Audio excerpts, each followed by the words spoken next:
یہ کتنا دور ہے اس سے جس کے بارے میں شاید قائد اعظم نے سوچا ہو؟ دیکھیں جی، قائد اعظم محمد علی جناح نے ہمیں ایک پاکستان دیا اور اللہ تعالیٰ ان کی روح پہ اپنی رحمتیں بخشے، اور پھر ہم نے تو قائد اعظم کا احسان آدھا اتار دیا جب ملک توڑ دیا، اور وہ سوچتے ہوں گے وہاں پہ بھی کہ کیا کیا تحفے میرے پاکستان میں ہمیں ملے۔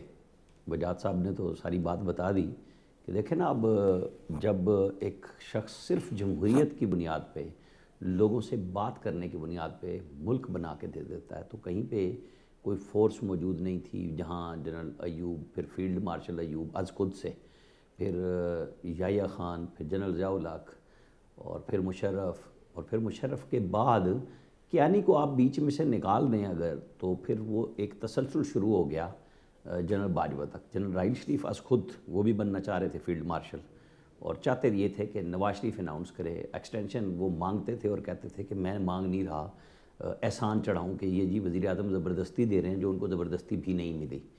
پھر آپ جنرل باجوہ کا دیکھ لیں کہ جو کچھ ہوا وہ ڈبل کریکٹر کے صورت میں سامنے آئے، وہ ہر ایک کے ساتھ کھیلتے رہے اور ملک کھلتا چلا گیا۔ اور آج ہم جس دہانے پہ ہیں کہ جو کوشش نواز شریف نے کی تھی دہشت گردی سے نکال کے اور انرجی کرائسس کو نکال کے سیٹ کرنے کی، اس کی تباہی انہوں نے ایک نئے تجربے کی صورت میں کر دی، اور ہم سارے بھگت رہے ہیں، اور گالی پی ڈی ایم کھا رہی ہے، کھانی بھی چاہیے کہ انہیں الیکشن میں فوراً جانا چاہیے تھا، وہ ملک بچانے لگ گئے، لہذا پھنس گئے ہیں۔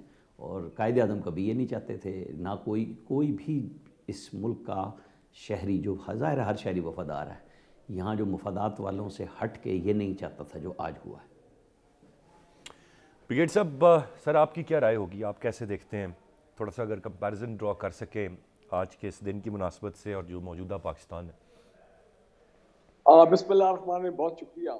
دیکھیں، یہ 12-13 سال اور اس سے پہلے بھی جب بھی قائد اعظم کی برتھ اینیورسری آتی ہے 25 دسمبر کو یا 14 اگست کا دن آتا ہے، تو ٹھیک ہے، ہم شکر تو اللہ کا ادا کرتے ہیں کہ ہم آزاد ہیں، اپنا انگریزوں کے غلام نہیں ہیں، ہندوؤں کے غلام نہیں ہیں، اور قائد اعظم نے اور علامہ اقبال نے اپنے بڑا احسان کیا، ان کا ویژن تھا، قائد اعظم کا ویژن تو بڑا کلیئر تھا، ایک ڈیموکریٹک پروگریسو اسلامک پاکستان۔ لیکن ہم تھرو آؤٹ میں دیکھ رہا ہوں کہ ہم نے جب بھی ایسے تہوار آتے ہیں تو ہم ہمیشہ یہ کہتے ہیں کہ ہم قائد اعظم کے ویژن، ان کے آئیڈیلز کے مطابق ہم پاکستان کو نہیں بنا سکتے، اور بلکہ میں نے تو آج صبح یہ ٹویٹ کیا ہے کہ آج تو ہمیں قائد اعظم کی یاد میں اپنے سر جو ہے وہ شرم سے نیچے کر لینے چاہیے کہ ہم نے پاکستان کا یہ حشر کیا کر دیا ہے۔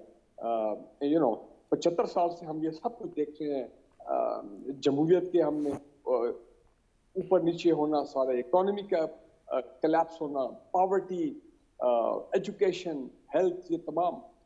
میں یہ سمجھتا ہوں کہ جب قائد اعظم نے شروع کیا تھا تو ان کا ایک بڑا مشہور جملہ تھا جو ابھی بھی لوگ کوٹ کرتے ہیں کہ میں کیا کروں، میری تو جیبوں میں کیا وہ لفظ کھوٹے سکے ہیں جی، کھوٹے سکے ہیں، بالکل۔ تو دیکھیں، ہم نے کھوٹے سکوں کے ساتھ پاکستان بنانا شروع کیا۔ 11 سال کے بعد پاکستان میں ملٹری رول آ گیا۔ میں نے کبھی ملٹری رول کو سپورٹ نہیں کیا، 3-4 مرتبہ ملٹری رول آیا پاکستان میں، اور اس کے بعد ہمیشہ پرابلمز آئے ہیں، بالکل پرابلم آئے ہیں۔ لیکن میں یہ کہتا ہوں ہمارے جو پولیٹیکل لیڈرشپ ہے، جو 1947 آنورڈ اور پھر آگے ان کی باقیات، انہوں نے کیا کیا پاکستان کے ساتھ؟ دیکھیں، پاکستان کو جس طرح قائد اعظم کیا کہتے تھے؟ Rule of law. وہ کہتے تھے کرپشن کے بہت بڑے وہ دشمن تھے قائد اعظم، وہ کہتے تھے یہ زہر ہے، یہ آپ کو تباہ کر دے گا۔ اور پری پارٹیشن جو سب کانٹیننٹ میں کرپشن ہوگی تھی وہ تو اسے، اور جب پاکستان بنا اس کے بعد جو معاملات انہوں نے کہا کہ یہ تو اس وقت انہوں نے ہمیں وارن کر دیا تھا۔ لیکن آج کیا دن ہے کہ پاکستان میں کرپشن کے بڑے بڑے ملزمان وہ اپنا خود قانون سازی کرتے ہیں۔ Where is the rule of law in Pakistan? کہاں جمہوریت پاکستان میں کہ رات کو 12 بجے یہاں پہ کورٹس لگتے ہیں، 12 بجے جناب گورنر جو ہیں وہ اپنے، اب پاکستان میں اللہ معاف کرے رات کے اندھیرے میں جناب اب کورٹ کے فیصلے ہوتے ہیں، رات کے اندھیرے میں ہمارے اسپیکر جو ہیں، چاہے نیشنل اسمبلی کے ہوں چاہے پروونشل اسمبلی کے ہوں، وہ فیصلے دیتے ہیں، اسپیکر فیصلے دیتے ہیں۔ یہ ہو کیا گیا پاکستان کو؟ اور اب یہ حالت ہو گئی ہے کہ ہم آج بڑے خوش ہیں، میں نے ٹویٹ کیا ہے، ہم بہت خوش ہیں. امریکہ $200 بلین آپ کو دے رہا ہے, کس لیے؟ کہ جینڈر کوالٹی اور جمہوریت, اس میں ریفارمز اور یہ تمام معاملات کے لیے. یہ تو حالات ہو گئے, اور اوپر سے یہ ساری دہشت گردی کی کتنے دہائیوں سے یہ چل رہی ہے. ہم نے بلنڈر کیا افغان جہاد میں ہم شامل ہو گئے, ہم نے بلنڈر کیا وار آن ٹیرر میں ہم شامل ہو گئے. یہ سب حقائق ہیں. کتنا عام پاکستانیوں کو نقصان ہوا. میں سمجھتا ہوں کہ it has been a collective failure as far as Pakistan is concerned. سب ذمہ دار ہیں جو آج پاکستان کی حالت ہے, سب ذمہ دار ہیں. رائٹلی سیڈ سر. اور یہ ایک ریالٹی ہے, and I am glad that آپ نے سب کو اکاؤنٹیبل ٹھہرایا. آپ نے ملٹری رولز کی بھی بات کی, نہ کہ آپ ایک طرف کی بات کرتے اور شاید سارا ملبہ ہم سیاستدانوں پہ ڈال دیں. ہم سب کے سب اپنی اپنی کیپیسٹی میں جمہوریت کی بات کرتا ہوں. قائد اعظم وانٹڈ ڈیموکریسی, کہ پاکستان میں جمہوریت آگے چلے اور ایک پروگریسو اسٹیٹ ہو. ہم تو ریگریسو ہو گئے ہیں, پیچھے جا رہے ہیں, ہمیں تو آگے جانا چاہیے. Right sir, point well taken. اب ذرا میں آگے بڑھتے ہوئے جو ایک جملہ پاکستان کے آج سے 20 سال پہلے, یہ 15 سال پہلے, یار ہم نے کبھی سوچا نہیں تھا کہ ہم واقعی, عمران خان بھی کشکول لے کے پھر رہا تھا پوری دنیا میں کہ یو ہی آپ دے دیں. ہمارے آرمی چیف جو سابق آتے وہ جا رہے ہیں ہر ملک میں کہ یار کو پیسے دے دو بیکاز ہم کلیپس کرنے والے اکنامکلی. چین سے $3 ارب, 3 یو اے سے, 3 سعودی عربیہ سے. یار یہ ہم نے کیا کر دیا پاکستان کو. Whatever where has the money gone. میں اور آپ کھا گئے سارا پاکستان کو. کیا چاہتے ہیں میرے سے سننا؟ ٹھیک ہے سر, پوائنٹ آ گیا. گفتگو سلسلہ جاری ہے, بریک کی جانب بڑھیں گے. بریک سے واپس آ کر مزید بات کرتے ہیں, ساتھ رہیے.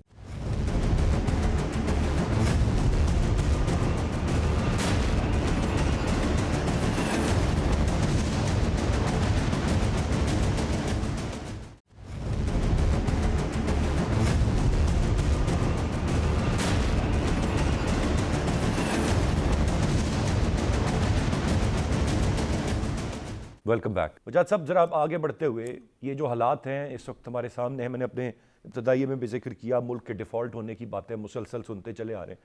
اس وقت جو چیز ڈسکس ہو رہی ہے, جو چیز نہیں ڈسکس ہو رہی ملک میں, جس کی طرف ابھی بریگیڈ صاحب نے بھی ہلکا سا اشارہ کر دیا, وہ دہشت گردی پھر سر اٹھا رہی ہے. بڑے بڑے واقعات ہو گئے ہیں, ان پر اتنی بات نہیں ہوئی ہے انفارچونیٹلی. اس وقت پھر ہماری اکانومی ہمارے لیے ایک بہت بڑا چیلنج اور بہت بڑا مسئلہ ہے. کسی ملک کے لیے ڈیفالٹ کرنا ایک بہت بڑی بات ہوتی ہے. ایسے میں جو اس وقت ہمارا ایک ٹاپک ہے, جو ایک چیز موضوع بحث ہے, چاہے وہ سوشل میڈیا ہو, مین اسٹریم میڈیا ہو, ہر جگہ الیکشن. کیا پاکستان کو اس وقت پاکستان کا مسئلہ ارلی الیکشنز ہیں, فل فور الیکشنز ہیں, اور پھر الیکشن مسئلے کا حل ہوں گے آپ سمجھتے ہیں, یا پاکستان کے مسائل کچھ اور ہیں, الیکشنز تو شاید ایک بہت بعد کی چیز ہے؟ دو بڑے حصے ہوتے ہیں, پروسیجرل اور سبسٹینٹیو. یہ جو انتخابات ہیں, اسمبلیاں ہیں, پارلیمنٹ ہے, یہ جو بندوبست ہے سرکار کا سوشل کانٹریکٹ کے تحت, یہ پروسیجرل سیاست میں آتا ہے. سبسٹینٹیو پالیٹکس تو عام آدمی کی پلیٹ میں رکھا ہوا کھانا ہے, اس کے بچوں کی تعلیم ہے, موسم کا لباس ہے, سوچنے کا معاملہ جو ہے وہ اس ملک کی اکانومی ہے. اور مجھے اتفاق ہے بریگیڈیئر صاحب سے جب انہوں نے یہ فرمایا کہ ہم نے اس ملک کا کیا حال کر دیا ہے. یہ ملک کبھی ایشیا میں تیز رفتار ترقی کرنے والے ممالک میں شمار ہوتا تھا. ایک ایسا بھی آیا اور زیادہ وقت نہیں گزرا اس بات کو. Next 11 which could have been a wonderful step in the right direction. ہم بار بار جو ہے وہ اپنے ملک کے ساتھ کھلواڑ کرتے آئے ہیں. میں سمجھتا ہوں کہ اس وقت جہاں تک دہشت گردی کا تعلق ہے, مجھے سخت لفظ استعمال کرنے پہ میں پہلے سے معذرت کیے لیتا ہوں. ہم جیسا کوئی احمق نہیں ہے کہ ہمارے ملک کے اندر جو لوگ طالبان نہیں بھی ہیں, ایک بڑی تعداد طالبان کے ورلڈ ویو کی, سیاست کی اور طریقہ کار کی حمایت کرتی,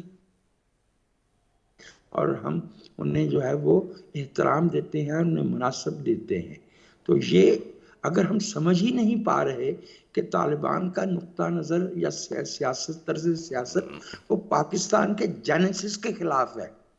Pakistan can never ever on any condition accept not a single point with Taliban. Taliban کی دنیا الگ ہے, پاکستان ایک آرگنائزڈ ایک نیشن سٹیٹ ہے. ان حالات میں بھی پاکستان کمیٹی آف نیشنز کا ایک